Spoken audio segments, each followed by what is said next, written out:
नमस्कार, मैं हूं आपके साथ लक्ष्मी और आप देख रहे हैं देश का सबसे पहला समझाने वाला बुलेटिन। चुनाव की चाल तो समझिए।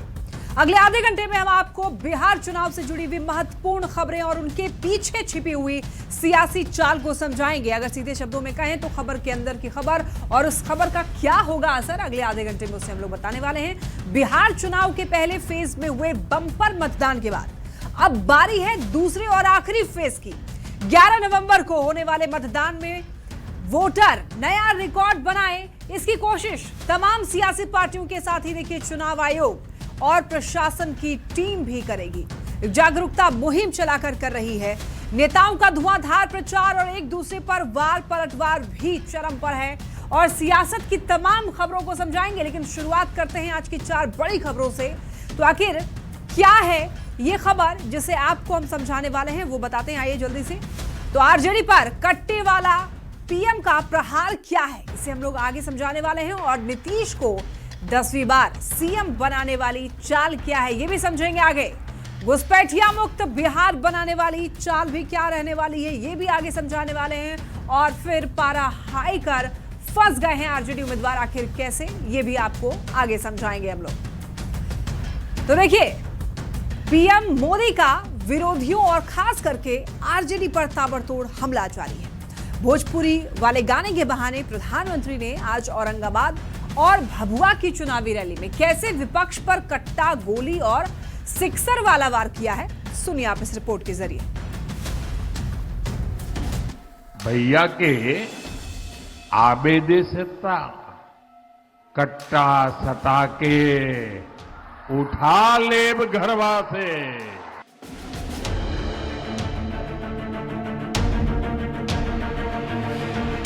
प्रधानमंत्री नरेंद्र मोदी की बिहार में धुआंधार चुनावी रैली जारी है। पीएम अपनी हर रैली में, हर सभा में आरजेडी के जंगल राज की याद दिला रहे हैं। अपने आक्रामक अंदाज से पीएम मोदी लगातार लालू राबड़ी के शासनकाल की याद दिलाकर लोगों को आरजेडी कांग्रेस वाले महागठबंधन की सरकार से दूरी बनाने की अपील कर रहे हैं।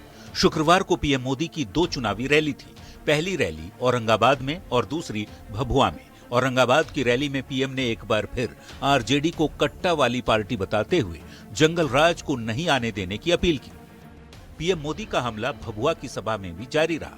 यहां लोगों की भारी भीड़ से उत्साहित पीएम ने भोजपुरी गाने के जरिए कैसे आरजेडी वालों को बेनकाब किया, आप भी सुनिए। उनका क्या गाना है? भैया के आबेदे सत्ता, भैया के आबेदे सत्ता कट्टा सता के उठा लेब घरवा से। उनका एक और गाना चल रहा है, मारब सिक्सर के, मारब सिक्सर के 6 गोली छाती में।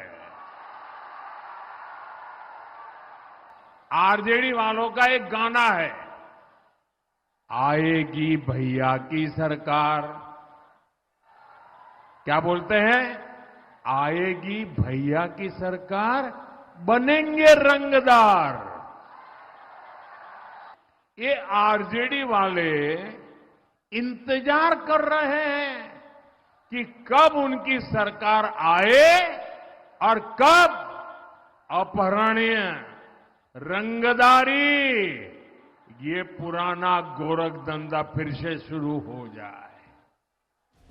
प्रधानमंत्री नरेंद्र मोदी के निशाने पर सबसे ज्यादा आरजेडी और कांग्रेस ही रहती आई है। इन दोनों पार्टियों के काले अतीत की याद लोगों को दिलाकर पीएम चुनाव में जनता को महागठबंधन को सबक सिखाने की अपील कर रहे हैं। हाल के दिनों में आरजेडी के मंच से खुलेआम कट्टा और रंगदारी वाले गानों के बोल भी सुनाई पड़ रहे हैं, जिसे पीएम मोदी अपनी चुनावी रैलियों में खूब भुना भी रहे हैं।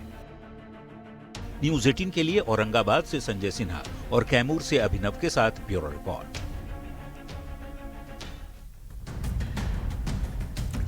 तो आरजेडी पर कट्टे वाला पीएम का प्रहार क्या है, इसके मायने क्या है, आइए हम लोग समझते हैं। देखिए, प्रधानमंत्री मोदी लगातार आरजेडी पर प्रहार कर रहे हैं। चुनावी सभाओं में पीएम जो है वो लालू और राबड़ी के शासनकाल की याद दिलाते हैं और उस शासनकाल को याद दिलाना बिल्कुल भी नहीं भूलते हैं प्रधानमंत्री। पीएम मोदी तेजस्वी को जंगल राज का युवराज बताते हैं। आरजेडी पर कट्टे के दम पर कांग्रेस से सीएम फेस घोषित करवाने का पीएम आरोप लगाते हैं ऐसा। और आरजेडी के चुनावी मंच से कट्टा और रंगदारी वाले गानों का सुना जाना, ये भी आरोप लगाते हैं। रंगदारी और कट्टा की बातों का जिक्र पीएम मोदी अपनी सभाओं में कर रहे हैं और लोगों से आरजेडी के गुंडाराज का जिक्र करते हैं पीएम मोदी और विरोधियों पर तंज कस रहे हैं। अब देखिए, बिहार चुनाव में सत्ता पक्ष और विरोधियों के बीच में वार पलटवार जारी है। प्रधानमंत्री लगातार बिहार में जंगल राज के दौर की याद भी दिला रहे हैं और पहले चरण के चुनाव में हथियार के बल पर बूथ, पहले के चुनाव में क्या होता था कि हथियार के बल पर बूथ लूट लिए जाते थे, इसका भी जिक्र करते हैं पीएम। बिहार में अपहरण की वारदातों को संरक्षण मिलने का भी आरोप लगा रहे हैं। महिलाओं की सुरक्षा तब के जमाने में कैसी थी, अब क्या है, इसकी भी याद दिला रहे हैं। और पीएम अपनी चुनावी सभाओं में हर मंच पर कट्टा, रंगदारी की बात करते हैं, ये जिक्र करना नहीं भूलते हैं। चलिए हम लोग बढ़ते हैं खबरों में आगे। देखिए, बिहार चुनाव के पहले चरण में बम्पर मतदान हुआ। इसके बाद एनडीए का जोश काफी हाई है। अभी से ही एनडीए नेताओं को पूरा भरोसा हो गया है कि बिहार में फिर से एनडीए सरकार बनाने जा रही है। और अभी से ही मुख्यमंत्री के चेहरे पर भी बीजेपी नेताओं ने मुहर लगा दी है कि सीएम नीतीश कुमार ही रिकॉर्ड 10वीं बार बिहार के सीएम पद की शपथ लेने जा रहे हैं। और याद कीजिए, चुनावी साल में पहले ही दौरे पर पीएम मोदी ने नीतीश कुमार को अपना लाडला मुख्यमंत्री बताया। और अब पूरी बीजेपी ये दावा कर रही है कि नीतीश के नेतृत्व में एनडीए की सरकार बनेगी।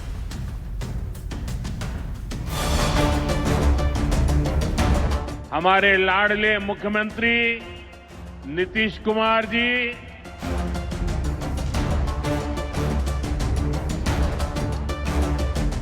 तारीख 24 फरवरी 2025, स्थान बिहार का भागलपुर जिला। ये वो तारीख है जब चुनावी साल में प्रधानमंत्री नरेंद्र मोदी ने बिहार का पहला दौरा किया और सिल्क सिटी की धरती से सीएम नीतीश के काम की तारीफ करते हुए अपना लाडला मुख्यमंत्री बताया। बिहार के लोकप्रिय एवं बिहार के विकास के लिए समर्पित हमारे लाडले मुख्यमंत्री नीतीश कुमार जी। गुरुवार को बिहार में पहले चरण का चुनाव संपन्न हुआ और अगली ही सुबह शुक्रवार को रक्षा मंत्री और बीजेपी के कद्दावर नेता राजनाथ सिंह ने न्यूज 18 के group editor in chief Rahul Joshi के साथ इंटरव्यू में ये दावा किया कि सीएम नीतीश के नेतृत्व में 2/3 बहुमत के साथ एनडीए की सरकार बिहार में दोबारा बनने जा रही है। ये सवाल बार बार पूछा जा रहा है, आपका मुख्यमंत्री चेहरा स्पष्टता से बताइए कौन है? नीतीश कुमार मुख्यमंत्री बनेंगे, 5 साल रहेंगे? देखिए, उन्हीं के नेतृत्व में चुनाव हो रहा है जी, स्वाभाविक है कि वो होंगे। इसी बात को राजधानी पटना में केंद्रीय शिक्षा मंत्री और बिहार चुनाव प्रभारी धर्मेंद्र प्रधान ने भी दोहरा दिया और मुख्यमंत्री नीतीश को बिहार में एनडीए का ध्वजवाहक बताया। बिहार की निर्णय है। एनडीए में प्रधानमंत्री जी ने कहा, प्रधानमंत्री नरेंद्र मोदी ने खुद समस्तीपुर में कहा, नीतीश कुमार जी इस एनडीए के नेतृत्व कर रहे, उनके नेतृत्व में चुनाव। नीतीश नीतीश नीतीश, पूरी बीजेपी आज यही नाम ले रही है। बिहार के चुनावी इतिहास में रिकॉर्ड तोड़ मतदान के बाद एनडीए का उत्साह चरम पर है, क्योंकि 64.66% राज्य में अब तक का सबसे ज्यादा मतदान प्रतिशत है और महिलाओं ने बढ़ चढ़कर मतदान में हिस्सा लिया है। शायद यही वजह है कि बीजेपी फिर से नीतीश को मुख्यमंत्री के रूप में देख रही है, क्योंकि वो महिलाओं के बीच काफी लोकप्रिय हैं। ऐसे में ये देखना दिलचस्प होगा कि बिहार चुनाव के नतीजे क्या होते हैं और मुख्यमंत्री नीतीश कुमार रिकॉर्ड 10वीं बार बिहार के सीएम बन पाते हैं या नहीं। पटना संवाददाता रवि एस नारायण के साथ ब्यूरो रिपोर्ट, न्यूज 18। देखिए, नीतीश को 10वीं बार सीएम बनाने वाली चाल क्या है, आइए हम लोग समझते हैं। नीतीश कुमार देखिए बिहार के सबसे लंबे कार्यकाल वाले मुख्यमंत्री हैं और अब तक 9 बार नीतीश जो है मुख्यमंत्री पद की शपथ भी ले चुके हैं। 2025 की सियासी लड़ाई में नीतीश जो है वो एनडीए का नेतृत्व कर रहे हैं। महागठबंधन ने तेजस्वी यादव को सीएम फेस घोषित किया है। विपक्ष एनडीए के मुख्यमंत्री पद का नाम घोषित करने की चुनौती भी देता रहा। तो प्रधानमंत्री से लेकर के बीजेपी के तमाम बड़े नेता ने नीतीश को भावी सीएम बताया है और एनडीए के नेता विरोधियों को साफ संदेश भी दे रहे हैं कि नीतीश कुमार ही मुख्यमंत्री पद के उम्मीदवार होने वाले हैं। अब देखिए, नीतीश यदि 2025 का चुनाव जीत जाते हैं, यानी कि एनडीए अगर ये चुनाव जीतता है तो इतिहास रच देंगे। इस बार 10वीं बार बिहार के मुख्यमंत्री पद पर काबिज होने वाले नेता बन जाएंगे और एनडीए पूरी ताकत से एकजुट होकर के इस बार चुनावी मैदान में है। पांचों जो घटक दल हैं, बीजेपी, जेडीयू, हम, आरएलएम और एलजेपीआरवी यानी कि चिराग पासवान की पार्टी एक साथ डटे हुए हैं, एकजुटता का परिचय भी देते आए हैं। विरोधियों को चित करके सत्ता फिर से हासिल करने का दावा भी कर रहे हैं। तो ऐसे में तमाम जो बीजेपी के नेता हैं वो नीतीश कुमार के नेतृत्व में जीत की बात कर रहे हैं। चलिए बढ़ते हैं खबरों में आगे। अब देखिए, न्यूज 18 पर अमित शाह ने एक बहुत बड़ा बयान दिया। पूर्णिया में रोड शो के दौरान न्यूज 18 से एक्सक्लूसिव बातचीत में अमित शाह ने कहा कि वो हर हाल में घुसपैठियों को बिहार से भगाएंगे और बिहार चुनाव में एनडीए 160 सीटें जीतने जा रहा है, ये भी कहा है। पूर्णिया की सड़कों पर केंद्रीय गृह मंत्री अमित शाह का इस समय रोड शो चल रहा है और एक बार आप भीड़ देखें कि यहाँ पर कितनी ज्यादा भीड़ है। काफी ज्यादा भीड़ है क्योंकि सेकंड फेज का चुनाव है यहाँ पर। सर, सेकंड फेज का चुनाव है, खास करके सीमांचल की सड़कों पर आप हैं, किस तरीके का माहौल देख रहे हैं सर? देखिए, पूरा सीमांचल घुसपैठिया मुक्त बिहार चाहता है और वो हम बना कर जी। क्योंकि आपने घुसपैठियों का सवाल भी खड़ा भी किया था, बहुत सारे वोटर्स को लेकर विपक्ष भी सवाल लगातार खड़ा कर रहा है कि नाम काटे गए हैं और वो सब चीजें। नहीं, जो भारत के नागरिक नहीं है जी, उनके नाम काटे ही जाएंगे जी। राहुल जी और लालू जी उनको बचाना चाहते हैं मगर बचा नहीं पाए जी। सर, ये बताएं कि जो फर्स्ट फेज में जो वोटिंग हुई, इस बार रिकॉर्ड तोड़ वोटिंग हुई है, पिछले कई सालों का रिकॉर्ड टूटा है, इसके क्या मायने हैं? इसके मायने यही है कि हमारा आकलन है 160 का, इससे भी आगे बहुमत के साथ हम जीत सकते हैं। सर, इस बार चुनाव में और खास करके सीमांचल क्योंकि मुस्लिम बहुल ये इलाका है, क्या मुद्दे रहे इस बार?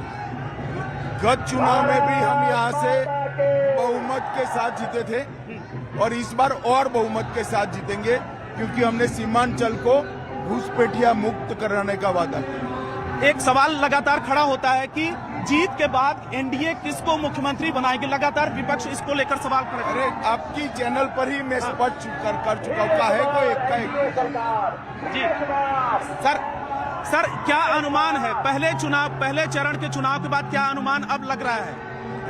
अब क्या असेसमेंट लग रहा है पहले चरण के बाद? हम 160 से ज्यादा सीटों से इस चुनाव में विजय प्राप्त करेंगे, सीट जीतने के हमारे मार्जिन भी बढ़ेंगे।